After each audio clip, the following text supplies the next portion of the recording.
Within our brand and marketing programs, all of them fall underneath of this idea of an anti-growth marketing strategy, which believes that if they want to maintain the environment, they cannot grow too big because it would produce extra waste that would eventually deteriorate the environment.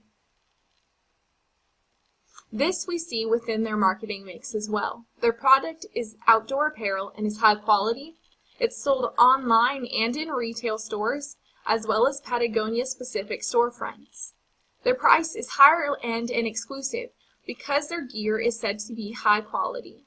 Their promotion is pretty largely mass advertising, but focuses on people who are environmentally aware.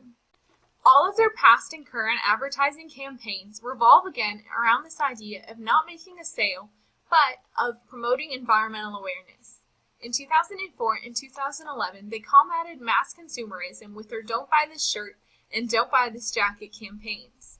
These told their customers and the general public about what went into each shirt and each jacket, as well as their other products, and told them what the impact they had on the environment was in producing the goods.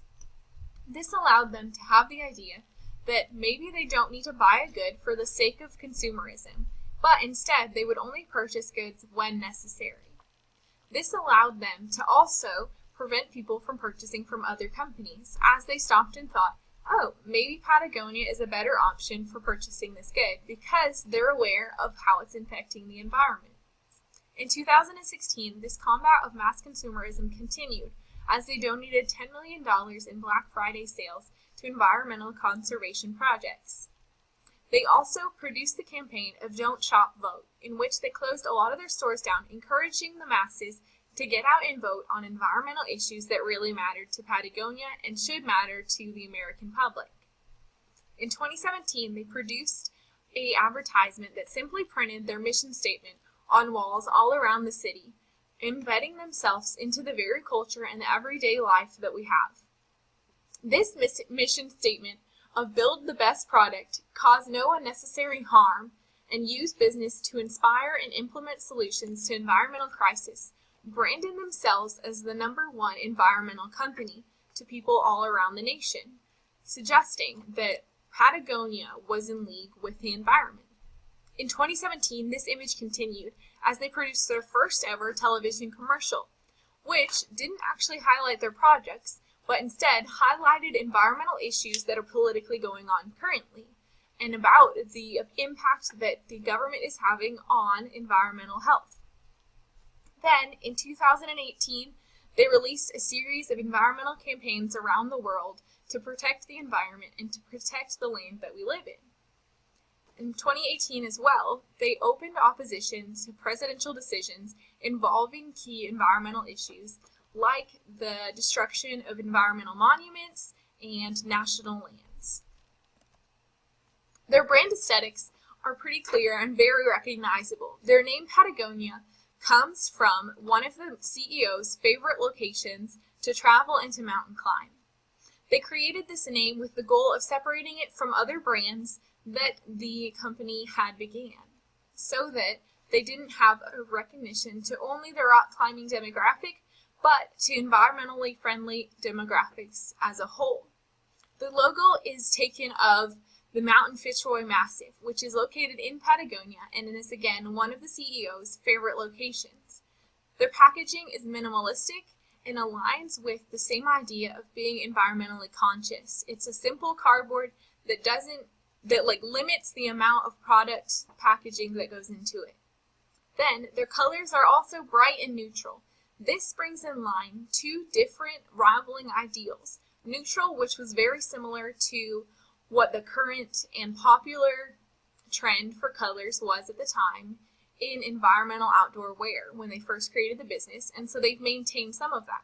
But they've also brought in bright colors that represent individualism and uniqueness to the brand.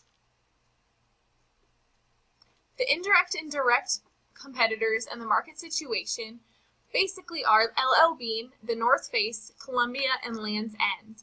Each of these has a few large differences from Patagonia, but the common theme among all of them, despite their varying levels of quality and their varying prices, is that none of them promote themselves as an environmental company as much as Patagonia does, even though some of them rival Patagonia with the amount of environmental work that they do. The market situation, while it is crowded with a lot of competitors, is very profitable, and Patagonia aligns itself in a niche market of this by promoting themselves as the most environmentally friendly company. I did it. The following are brand associations with Patagonia. It has done well with brand salience. Most of the target consumers in its market know about Patagonia, know the products that it produces, and what it represents. Patagonia has been an industry leader in performance. It makes its gear with the best quality fabrics and with rugged use in mind. Patagonia has done well with brand imagery. When people think of Patagonia, they think of the great outdoors and the activities that they buy Patagonia for. Patagonia has overall positive judgments throughout its history and feelings that resonate with consumers about environmental issues. Resonance may still be a work in progress for Patagonia. The extreme users may feel more in sync with the brand and its environmental issues, but since it has become a fashion and style product, those users may not feel as in sync with the brand as others. Its extreme users are hardcore outdoor athletes. They go on long backpacking treks, do multi-day ascents for rock walls, or spend days out on the river fly fishing. They have a deep love and passion for the outdoors, and they want to protect it. They also want to support brands that share these same values. After conducting the interviews with different consumers of Patagonia, it was apparent that Patagonia has done well with its associations. Most consumers associate Patagonia with the outdoors, with the activities that they buy the products for, and they all buy Patagonia for its quality as well. It seems to hold up very well in the minds of consumers.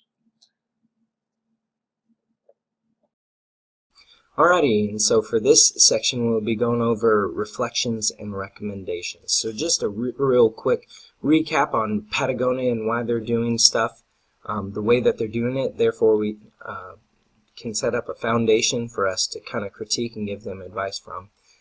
Quick reflection, referring back to their mission statement, build the best products, cause no unnecessary harm, use business to inspire and implement solutions to the environmental crisis. You can break this down, and basically they're trying to be as transparent as possible, knowing that their customers aren't expecting them to do things perfectly. And because of this, as long as they're transparent and forward with the things that they do well, but also the things that they don't do well, they will get forgiveness for the times that they need it, and so they're able to move forward and meet their mission statement. So also, just a quick quote by Joy Howard. She's one of their marketing reps and vice president of marketing at Outwear and Sports Equipment. She says that we have a mission to solve problems in the world. The best way to get people's attention in order to meet this mission is to be useful. So they want to be transparent, but they also don't want to just sell products. They want to be useful to their customer in everyday life. A lot of this has come in the form of informing them of environmental issues and what they can do in practice of some of that. So that's just a quick reflection. Alright, now that we have a basic understanding of why Patagonia does what they do, I want to work on some recommendations for them. The best way I know how to do this is to go straight to their SWOT analysis, and so we can address these things very specifically. So within weakness, what we found was their current marketing strategy meets their original target market well, but not this fashion target market that they are now getting into. As far as opportunities goes, we have environmental issues. There's a lot of potential for them to meet their mission statement here that can be more heavily capitalized on. and threats. Competitors are starting to surpass Patagonia in sales and brand recognition from what we found, so there's opportunity here to basically address these threats. So our recommendations for these things, when we look at their current marketing strategy, more traditional marketing could largely counter this weakness.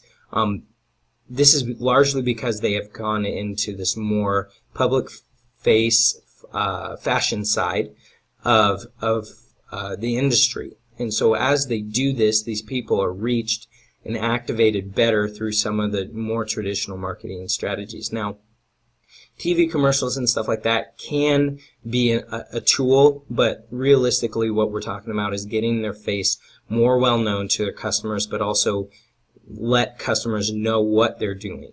So opportunities, as we were talking about environmental issues, recognition of what they're already doing would be huge, but also as they look like their TV commercial that they put out recently, when they're addressing an environmental issue, there's a little bit of danger here as far as when they activate this, is that kind of issues very commonly are addressed in a negative marketing style, which is basically look at what's going wrong instead of producing or publicizing solutions.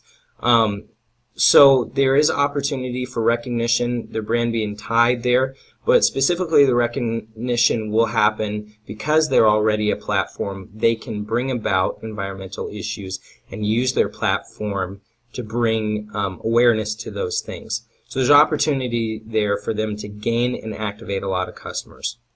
Then threats. Their threats were being outcompeted in sales, but also being outcompeted in brand recognition. From what we found, sales isn't their primary motivation, but it does give them a bigger platform, so those things need to be capitalized on. But also the big one, at least from my perspective, is brand recognition. Because if they want to be a solution, they want to have impact on environmental issues, then from that position, they need more recognition. So business analytics would play a huge part in how this is done.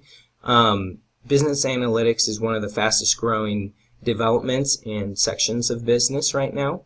When they do this, basically you're quantifying decisions made.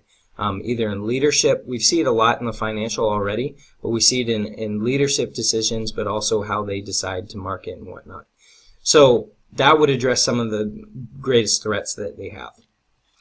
So just in closing, we hope you enjoyed our presentation here for Patagonia. If you have questions, go ahead and shoot us an email or something. We'd love to hear a little feedback, but overall we enjoyed reading and learning about Patagonia, and hopefully this was beneficial for you. Thanks.